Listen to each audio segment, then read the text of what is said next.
Bayangkan, ada sebuah jembatan yang bisa tiba-tiba menelpon pemerintah kota secara otomatis. Menelpon? Kayak dia lapor sendiri gitu? Bener, jembatan itu melapor kalau struktur betonnya mulai retak. Dan ini berminggu-minggu sebelum insiden runtuh benar-benar terjadi. Oh, wow. Itu luar biasa. Iya kan? Atau bayangkan lampu jalan di depan rumah Anda. Lampu ini bukan sekedar menyala saat gelap, tapi secara aktif memetakan tingkat polusi udara, terus dia mengarahkan ulang rute lalu lintas komuter buat mencegah. Mencegah krisis asma di lingkungan itu. Masuk akal. Tepat. Kedengarannya kayak naskah film fiksi ilmiah, padahal ini adalah realitas tata kelola yang sedang dibangun di sekitar kita saat ini. Dan itu terjadi jauh lebih cepat dari yang kita duga. Benar sekali. Nah, disinilah letak daya tarik utama dari buku yang akan kita bedah hari ini, yaitu Digital Governance, karya Michael E. Milakovich. Hari ini kita akan melakukan penelusuran mendalam, menelusuri bagaimana teknologi komunikasi dan informasi secara diam-diam membongkar birokrasi tua yang lamban. Anda tahu kan, birokrasi yang identik dengan tumpukan kertas dan Antrian panjang di balai kata? pasti. Antrian yang panjang itu diubah menjadi ekosistem cerdas yang bisa mengantisipasi kebutuhan kita. Tapi di balik kenyamanan luar biasa ini, ada harga tersembunyi yang sedang ditagih dari demokrasi kita. Oke, mari kita bedah topik ini. Ya, untuk benar-benar memahami skala pergeseran ini, kita harus melihat kembali pada satu momen penguji yang paling brutal bagi sistem modern kita, yaitu pandemi COVID-19. Oh, itu benar-benar mengubah segalanya. Benar. Selama beberapa dekade, birokrasi pemerintah itu sangat resisten terhadap digitalisasi penuh. Alasan keamanan, biaya, atau ya sekedar kebiasaan lama bikin mereka tertahan. Mereka selalu punya alasan untuk menunda, kan? Tepat. Tapi ketika pandemi melanda, itu menjadi uji stres massal yang nggak menyisakan ruang buat alasan apapun. Tiba-tiba saja, jutaan pegawai negeri harus bekerja dari rumah. Dan warga juga terkurung di rumah. Ya, warga butuh bantuan sosial, izin medis, layanan sipil, tapi mereka nggak boleh menginjakan kaki di gedung pemerintahan. Peralihan yang seharusnya memakan waktu 10 tahun, Dipaksa terjadi dalam hitungan minggu. betul sekali. Dipaksa terjadi dalam hitungan minggu. Ini memaksa para pembuat kebijakan menyadari satu hal fundamental. Infrastruktur digital itu bukan lagi sekedar pelengkap atau versi online dari kantor fisik. Bukan sekedar etalase. Benar. Infrastruktur digital adalah denyut nadi utama negara. Itu poin yang sangat krusial. Dan bagi Anda yang mendengarkan, ini mengubah total cara pemerintah memandang eksistensi layanannya. Milakovich dalam bukunya nggak cuma memotret fenomena ini, tapi dia menguraikan proses evolusi sistem pemerintahan elektronik. Atau yang sering kita sebut e-government. Ya, e-government. Dia membaginya ke dalam 5 tahap yang sangat sistematis. Menariknya, dari sini kita bisa melihat dengan jelas kenapa banyak pemerintah gagal atau terjebak di tengah jalan. Karena banyak yang berhenti di tahap awal. Tepat. Tahap pertama itu hanyalah kehadiran. Ini kayak era awal internet di mana pemerintah sekedar bikin situs web statis. Cuma mengunggah alamat kantor atau visi misi. Cuma brosur digital lah ya. Benar. Cuma brosur. Lalu masuk ke tahap kedua, yaitu interaksi. Di sini Anda mulai bisa mengunduh PDF formulir pajak atau mengirim email keluhan. Walaupun pada akhirnya Anda tetap harus mencetaknya juga kan? Nah, itu dia lucunya. Tetap harus dicetak. Terus tahap ketiganya apa? Tahap ketiga adalah saat di mana efisiensi mulai terasa bagi warga, yaitu transaksi. Ini adalah portal di mana Anda bisa memperbaharui SIM, atau membayar denda tilang, atau menyetor pajak secara penuh secara online. Semuanya lewat internet. Ya, mayoritas pemerintah kota saat ini bangga banget kalau mereka sudah mencapai tahap ketiga ini. Mereka merasa, oh kita sudah sepenuhnya digital. Padahal belum. Padahal belum sama sekali. Gesekan terbesar dan revolusi sebenarnya baru terjadi di tahap keempat, yaitu transformasi. Dan tahap transformasi ini bukan sekedar masalah teknologi kan? Ini lebih ke perang budaya di dalam pemerintahan itu sendiri. Benar sekali. Perang ego antar departemen. Tepat. Di tahap ini, sekat-sekat informasi antar instansi harus dihancurkan. Secara historis, Departemen Kesehatan, Departemen Kepolisian, Otoritas Pajak, mereka punya basis data sendiri-sendiri. Menggunakan perangkat lunak yang berbeda-beda juga. Ya, dan mereka menolak berbagi data karena ego sektoral atau ya khawatir soal privasi. Nah, transformasi memaksa semua basis data warisan ini buat berkomunikasi satu sama lain secara langsung. Jadi saling terhubung. Benar. Kalau Anda mengubah alamat rumah di kantor pajak, Departemen Kendaraan Bermotor otomatis mengetahuinya. Keengganan untuk melepas kendali data itulah yang bikin tahap keempat ini sangat menyakitkan bagi birokrat lama. Mereka nggak mau kehilangan kekuasaan atas data mereka. Masuk akal? Namun, jika mereka berhasil melewatinya, barulah mereka mencapai tahap puncak. Tahap kelima, yaitu digital governance. Tata kelola digital penuh. Ya, ini bukan lagi sekedar pemerintah yang merespons permintaan Anda secara efisien. Ini adalah sistem dua arah yang proaktif, berjejaring luas, dan seringkali beroperasi tanpa campur tangan manusia sama sekali, Sam. Saya suka banget pakai analogi ini buat membayangkan perbedaannya. Berada di tahap awal e-government itu, kayak sekedar membaca menu restoran secara online, tapi Anda masih harus menelpon untuk memesan makanannya. Analogi yang bagus. Sementara digital governance di tahap kelima itu, kayak memiliki asisten koki digital pribadi. Asisten ini punya rekam jejak alergi Anda.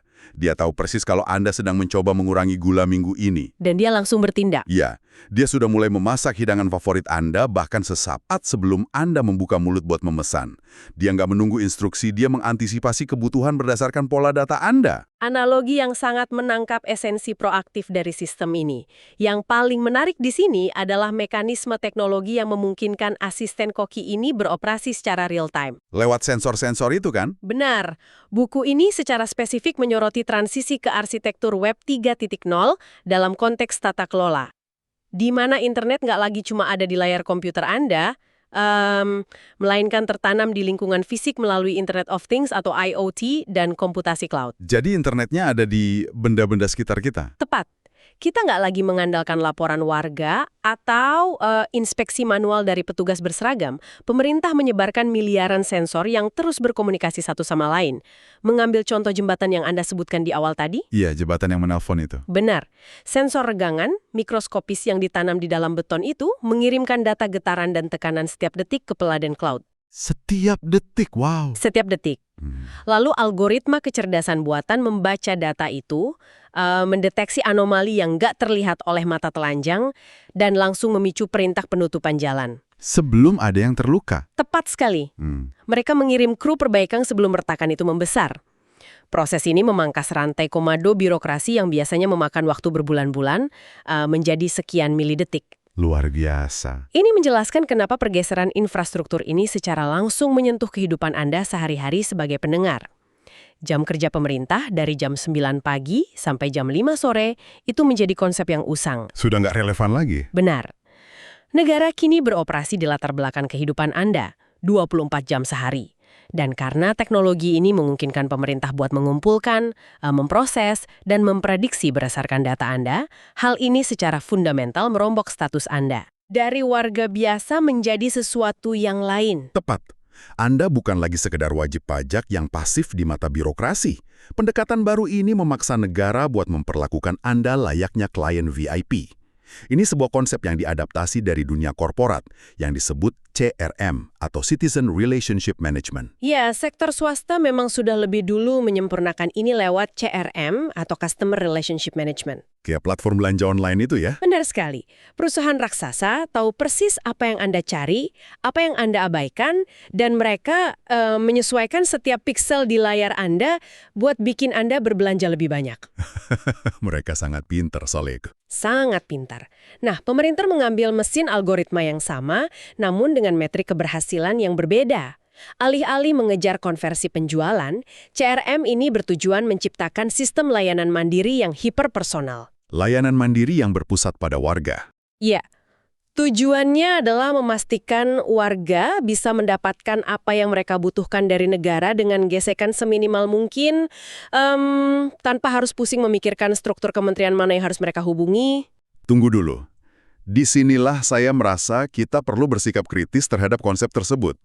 Maksud saya, pemerintah kan bukanlah bisnis ya, dan mereka jelas nggak beroperasi di pasar bebas. Tentu saja tidak. Kalau saya kecewa dengan layanan sebuah platform belanja online, saya cukup menghapus aplikasinya dan beralih ke kompetitor.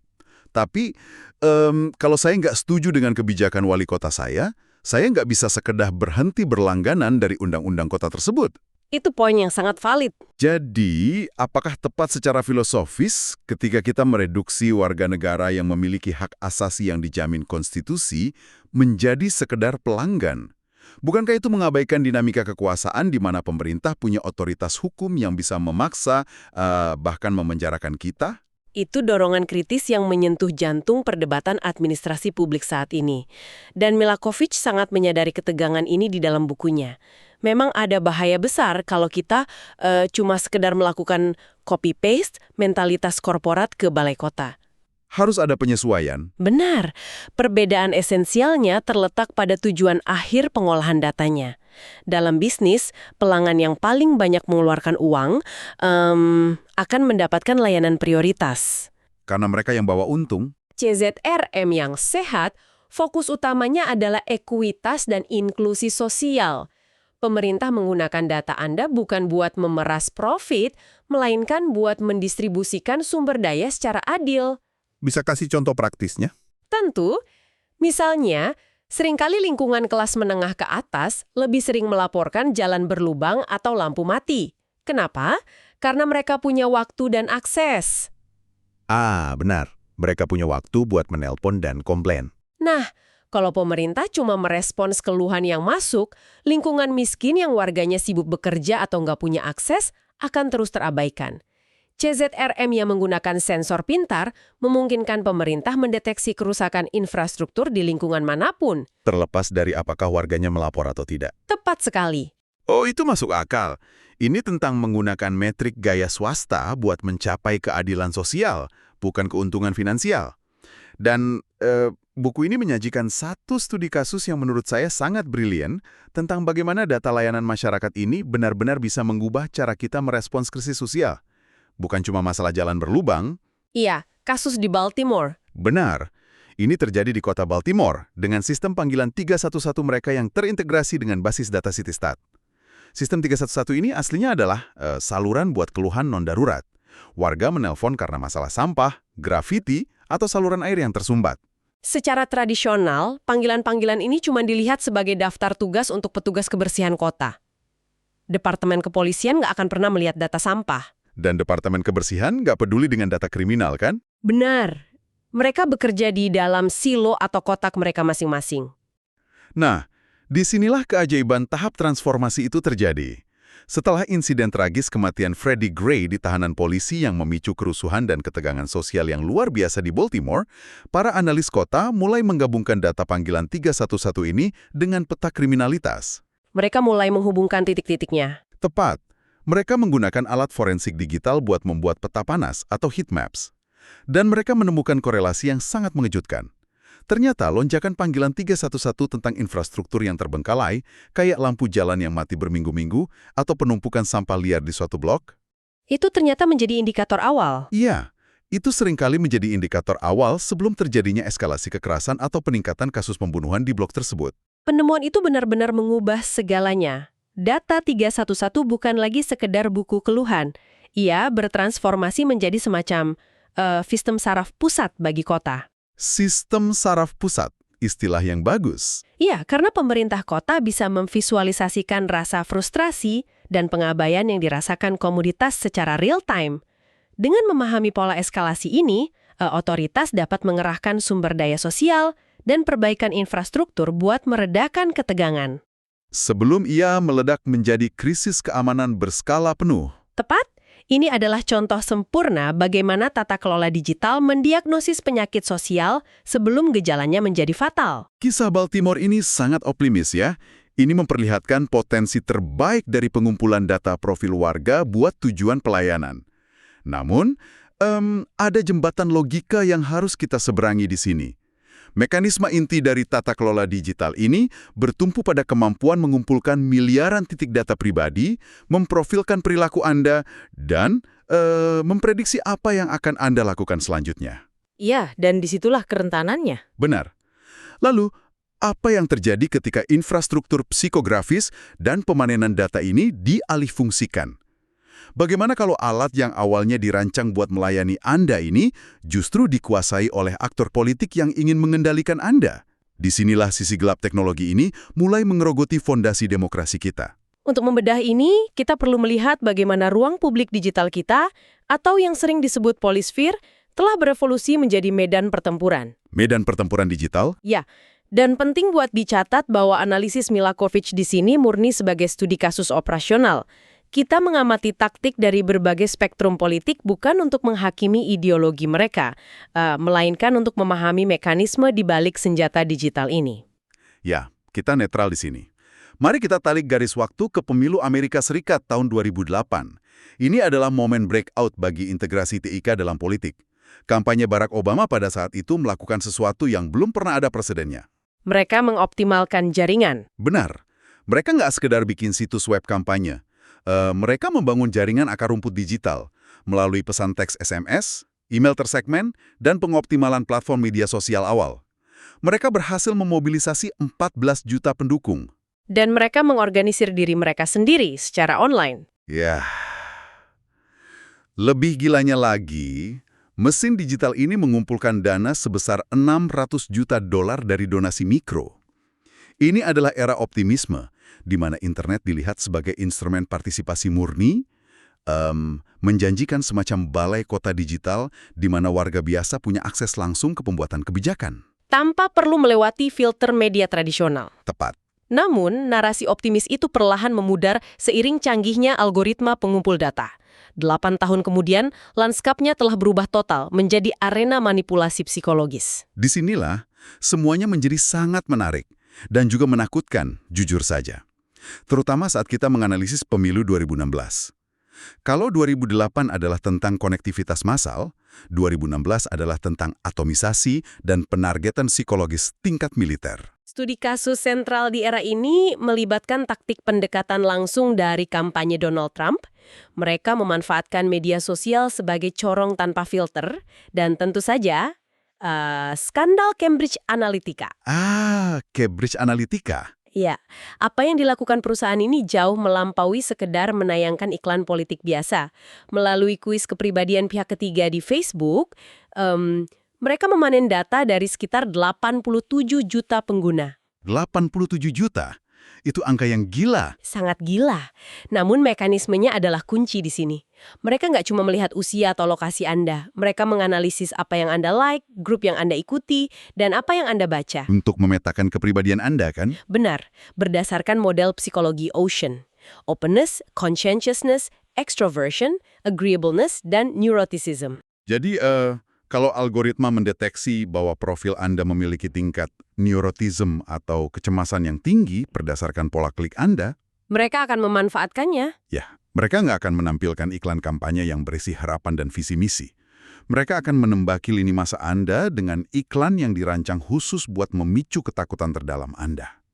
Entah itu tentang keamanan pekerjaan, imigrasi, atau ancaman kejahatan. Pesannya dipecah menjadi ribuan variasi. Tepat. Disesuaikan secara mikroskopis untuk memanipulasi tombol emosional setiap individu secara spesifik.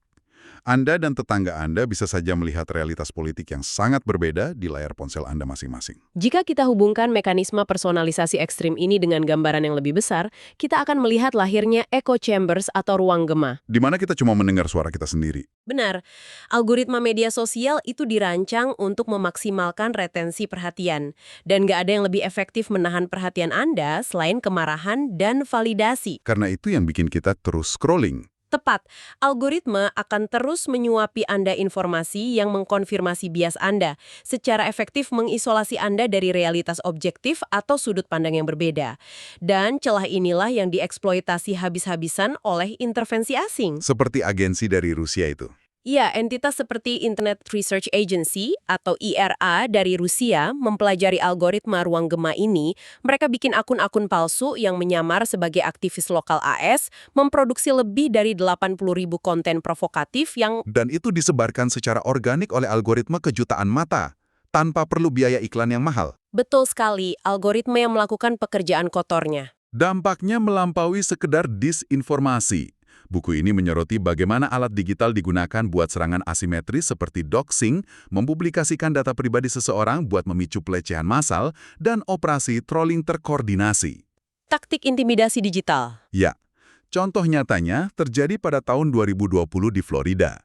Pemilih terdaftar menerima email intimidasi yang tampaknya berasal dari kelompok sayap kanan Proud Boys. Tujuannya, seringkali bukan buat meyakinkan seseorang agar memilih kandidat tertentu. Lalu untuk apa? Taktik manipulasi data ini punya tujuan yang jauh lebih sinis. Membanjiri ruang publik dengan begitu banyak kebohongan, kemarahan, dan ketakutan, sampai warga menjadi apatis.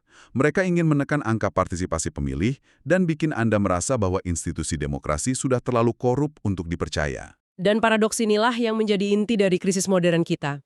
Di satu sisi, teknologi komunikasi memberi warga suara yang tak tertandingi dalam sejarah, dan alat ukur buat memaksa pemerintah menjadi transparan. Tapi di sisi lain ada harga yang harus dibayar. Sangat besar harganya. Tanpa regulasi perlindungan privasi data yang kokoh, platform yang sama menjadi senjata pemusnah massal bagi fondasi epistemologis demokrasi itu sendiri. Ketidaktahuan tentang bagaimana data kita dipanen, diiris dan diproses oleh algoritma adalah titik buta terbesar yang dimiliki masyarakat saat ini. Penelusuran ini membawa kita pada sebuah persimpangan jalan yang menentukan arah peradaban kita. Kita berdiri di tengah tarikan luar biasa antara utopia efisiensi dan distopia pengawasan. Benar, sebuah garis yang sangat tipis. Di satu sisi, kita mendambakan digital governance yang mulus, jembatan pintar yang melindungi nyawa, sistem 311 yang memetakan solusi sebelum masalah memburuk, dan birokrasi tanpa friksi yang melayani kita seolah kita adalah tamu VIP. Semua orang menginginkan kemudahan itu. Pasti. Namun di sisi lain, jejak digital yang sama persis yang memungkinkan layanan ajaib tersebut mengubah hidup Anda menjadi buku terbuka, rentan dieksploitasi oleh operasi psikologis yang secara pelan tapi pasti membongkar tatanan realitas yang kita sepakati bersama. Ini adalah pedang bermata dua yang sangat tajam. Jadi, apa arti dari semua ini bagi Anda secara pribadi saat Anda menggenggam ponsel cerdas Anda? Ini memunculkan satu pertanyaan penting tentang tanggung jawab evolusioner kita. Bertahan hidup di era di mana batas antara negara, perusahaan teknologi, dan data pribadi telah melebur, itu nggak bisa lagi dilakukan dengan sikap pasif. Kita nggak bisa cuma diam saja. Benar. Ini menuntut penerapan digital citizenship atau kewarganegaraan digital secara aktif. Menjadi warga negara digital itu jauh melampaui kemampuan mengoperasikan aplikasi terbaru. Ini adalah tentang memiliki literasi struktural. Kemampuan untuk berpikir kritis. Tepat. Kemampuan buat secara kritis membongkar kenapa suatu informasi muncul di lini masa Anda, memahami nilai tukar dari data pribadi yang Anda serahkan, dan punya keberanian buat menuntut tingkat akuntabilitas algoritma dari perusahaan teknologi raksasa. Sama kerasnya dengan tuntutan Anda terhadap para wakil rakyat di parlemen. Literasi pada akhirnya adalah garis pertahanan terakhir sekaligus senjata terkuat Anda. Dan sebelum kita berpisah hari ini, saya ingin meninggalkan Anda dengan satu pemikiran untuk direnungkan sendiri saat Anda berinteraksi dengan dunia digital di sekitar Anda. Silakan. Kita telah membahas bagaimana algoritma, jaringan sensor pintar, dan komputasi awan perlahan namun pasti menggantikan fungsi birokrat manusia. Kenapa? Karena mereka terbukti jauh lebih efisien, adil, dan gak mengenal kata lelah. Nah, pikirkan ini. Jika di masa depan, kecerdasan buatan dapat memproses setiap keluhan, memprediksi setiap krisis ekonomi lokal, dan mendistribusikan anggaran kota secara jauh lebih akurat, Dan lebih objektif tentunya. ya lebih objektif daripada politisi manusia yang seringkali korup, bias, dan terbelah oleh polarisasi partisan, apakah suatu hari nanti kita akan tiba di titik di mana kita dengan sukarela menyerahkan proses pembuatan undang-undang kepada algoritma?